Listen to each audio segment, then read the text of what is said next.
here we are, Foundation College Park. Alex, Pete, how y'all doing today? Doing good, man. Doing good, man. Awesome. So I want to know what inspired you to start this business.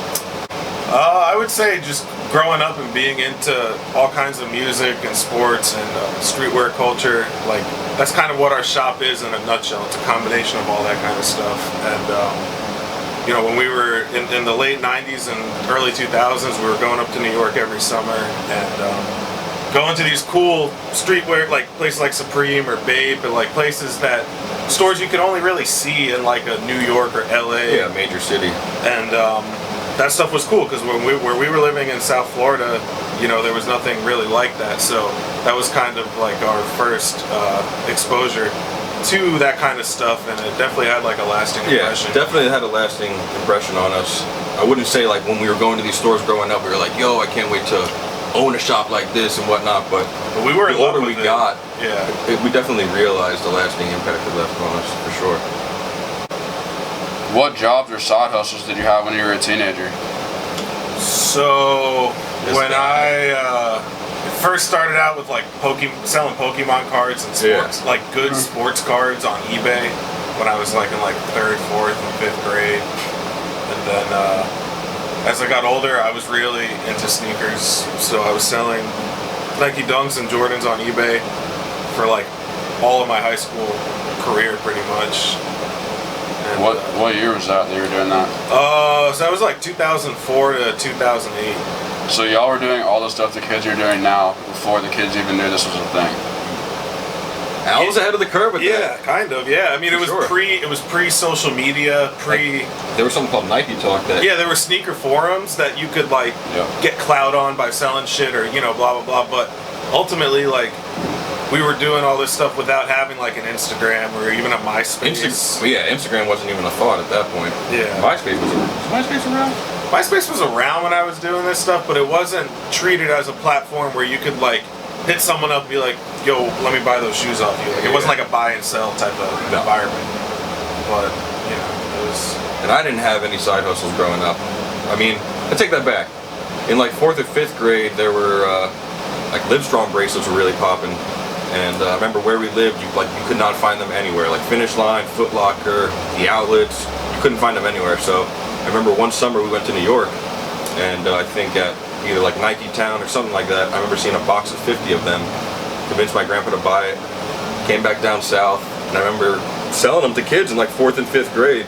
They were $1 a piece, but I remember selling one for $17 one time, and then getting called down to the guidance counselor's office, and they were like, you can't be doing this, blah, blah, blah. Like, I had no idea what I was doing. I just saw the demand for them, and I was like, yo, if I can find these, like, I can hook these people up. That's awesome. So you were an entrepreneur before kids put entrepreneur in their bio. Yeah, before bios were a thing. Like, I didn't even know what I was doing, but I just saw an opportunity. Yeah, and going to New York every summer like opened up our eyes to just to be honest, like when I was in middle school, I would pre-order. I would get people, like girls, money to buy fake Louis purses in Chinatown and fill a suitcase with them. Because they'd know we'd go once a year, so it's like these girls would give them money. Yeah, and I'd make money off top of it, and I was like, all right, this is cool. Like, I'm getting them what they want, and I'm just kind of, you know, getting a little something too. That's so funny. Yeah. It was like 14. What's something you wish you'd done differently? With this business or in general? Just in general. Man, I think Pete and I will both agree, like, maybe we pulled out of working in the music business a little too soon, and just as far as managing artists and throwing events, like we were doing that for at least 5 years, and when it came time it just wasn't working out and things weren't adding up, and maybe we left it too soon. But would you agree with that? Yeah, I mean, it was just, there was so many, it was a combination of things. Yeah, there was a lot of factors. It wasn't just like, we're not interested in this anymore. It was just like personal relations, the industry itself was changing. Yeah, the politics behind all of that stuff. So, and we just didn't have like a ton of money to dump into this. So we just had to make the rational decision. And at the time, it was definitely the smart thing to do, but in retrospect, maybe we should have given it another 6 months or a year. Yeah. And a lot of people that we were working with and were on the same level or like right above or right below, they've all carved out a nice lane for themselves in the last few years. So maybe something could have happened. It just makes you think. Yeah, don't want to think like that. Yeah, we are Very happy with what we're doing right now. exactly. I wouldn't trade it for anything. So you guys have a deep history in music, and that kind of leads me to my next question. What's the coolest way you ever made money? It might not be the most money you ever made, but the coolest way. Coolest way. Probably getting to throw the first ever shows for people like Post Malone and Metro Boomin, 21 Savage. 21 Savage. Just because that was what we were good at while we were doing the music stuff. We had our finger on the pulse as far as like what's going to be next sure. to blow up. Just like the underground that was just bubbling and just was going to blow. And we wanted to bring these people to Florida because nobody had done it yet or taken the risk of bringing such a up and coming act to Florida because it could flop or it could hit. So that was fun and it was cool because we honestly didn't make a lot of money off of it, but we established that relationship, and we did maybe 1 or 2 more shows after that. Maybe 1 more show with 21 after that. Yeah, and then at least 1 more, and then just that's the thing that with especially with the music stuff is sometimes even if you break even on something, it's considered a success because you didn't lose money and you probably gained new contacts and relationships. Yeah, you're furthering that relationship with whether it's the promoter, the manager, the artist, whatever. It's just that's more valuable in that industry than just making money. For long term, so that for you sure. can book them a lot of shady people, so when you meet a good person, you want to really build like a good relationship with them. Exactly. Let's go back to this. You said you threw 21 Savage, Post Malone, and Metro Boomin's not all at the same time. Different shows, but still, I mean, those are some of the biggest artists and music makers in the world. Post Malone, bro. It's crazy. And the post show was actually in Dallas. We flew there for less than a day to do the show because we had booked another Atlanta artist and our artist to do a big warehouse party. And the girl who we threw the show with was actually dating Post Malone. I think they met maybe like that week or something. Yeah. It was like the week he dropped White Iverson. Yeah, this was right after White Iverson came out. She was a poppin' promoter in Dallas. Somehow they linked up. And he ended up, he came to the show. And he performed White Iverson a couple of times because that was the only thing he had. Yeah, that was the only song he had out, so he just played it like over and over again. That's awesome. It was sick though. Yeah. So did you book him before White Iverson, and it just so happened that White Iverson? No, it kind of just like fell into place. Okay, so honestly, like we had been looking to do an event with this chick because she had just had a really strong brand out in Dallas and was booking like Chief Keef and Gucci and just cool shows. Cool. Yeah, wow. And really she's cool like girl. this cool 19-year-old chick who's just like plugged in, and so we had mutual friends and got connected with her, and basically we planned that show, and she was like, hey, we're gonna add Post to this because we're kind of dating now and White Iverson's popping. Yeah, it was cool, man. Yeah, That's so cool how timing could just line up. yeah. I mean, 21 was $400. Yeah, 21 was $400. It was insane. What year? 2015. When his first tape came out. It was when Slaughter Tape. Slaughter Tape. Okay. So that's. It was. Yeah, it wasn't 2016. It was 2015. Definitely. And then Metro, I think Metro was like $800 $800 and a hotel room. Yeah. And we did Miami and Orlando. it was great because the manager was like, what do you want Metro to play? And we were like, man, just play some like unreleased stuff, play some unreleased Thug or I don't know. Yeah, because something. This was the first time Metro Boomin had ever been asked to really do a DJ set. So like a music producer being asked to do a DJ, like a hip hop producer, like you have electronic producers who do DJ sets all the time. Yeah, that's like, different. No one had thought to book a hip hop producer who's really popping at that time to do a DJ set, and that was what we ended up doing. And now, Metro gets like $40 grand a show. It's insane. Wow, you got him for 800. I mean, that's cool that you booked Metro because he's tapped in with every big artist in Atlanta. Oh yeah, Thug, I mean, Gucci, especially from like everyone. I think we did this in it might have been 2013. But yeah, it was all those are. It's like Metro Thuggin' out at that point, maybe. Yeah, Metro Thuggin' was out.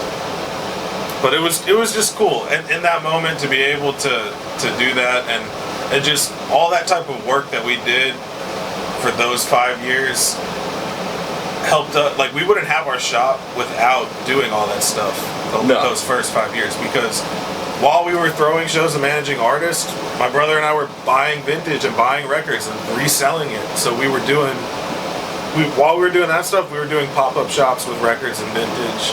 Sometimes they'd be at the concerts we would throw. Sometimes they'd just be really on the yard street, sales in front of our house. Wow. We would do, and it was when we started to do these big, like, vinyl and vintage clothing yard sales in our house. We were making real money doing that. And we were like, wow, this could be something. Yeah, there's enough of a demand for this in Orlando right now. And we love it because we were passionate about records and vintage clothing. Yeah, it's like records and vintage, my two favorite things. That records and vintage replaced sneakers and jerseys for me when I was like, that's what I was into when I was younger. Same here. This is what it is now. I think that's incredible right there.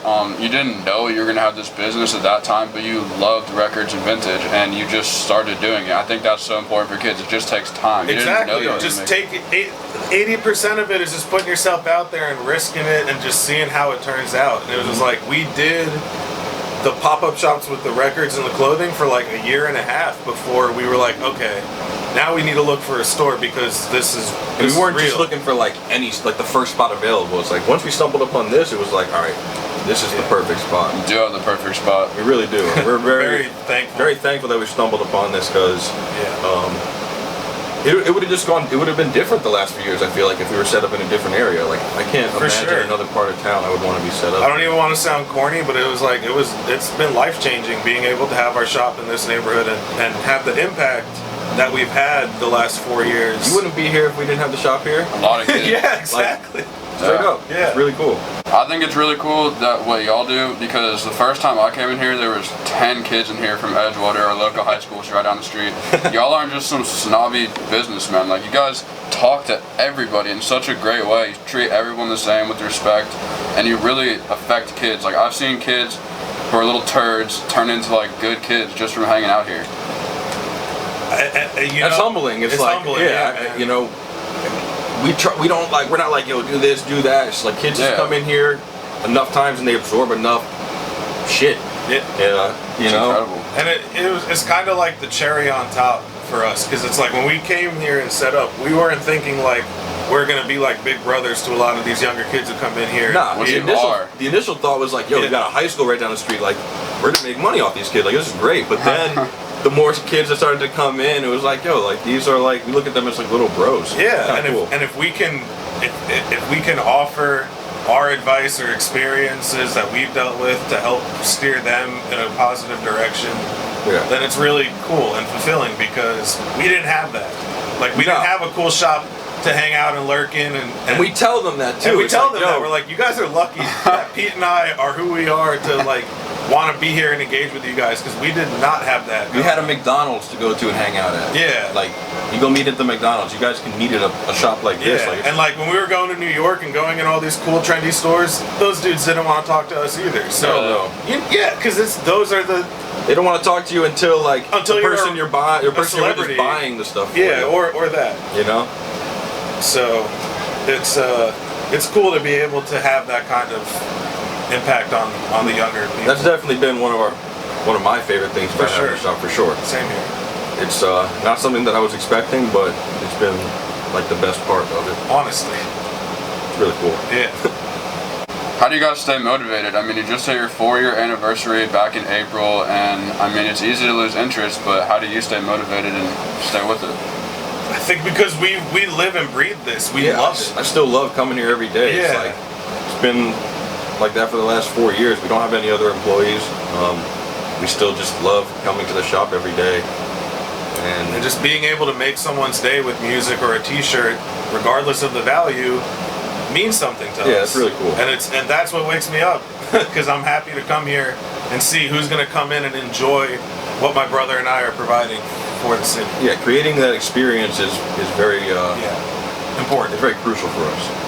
You could have very, very easily went to college, got a degree, even a 2-year degree, went to community college, whatever, and just become a tax accountant or any random job that most normal people would settle for. But you didn't. You just took a chance And talk to me about that. Why didn't you go to college? Why did you want to? Well, we both moved to Orlando to go to college. So Pete and I were both in school for short periods of time. Alex is 4 years older than me, so I was still in high school when he was up here. But he went to school for 2 years, and then I saw him drop out and like what he was starting to get his hands into, and I was like, yo, this is really cool what my brother's doing. Like, I kind of want to do the same thing. And I think my junior or senior year, we threw a show together down south. Yeah, we booked like an electronic artist from up here. Yeah.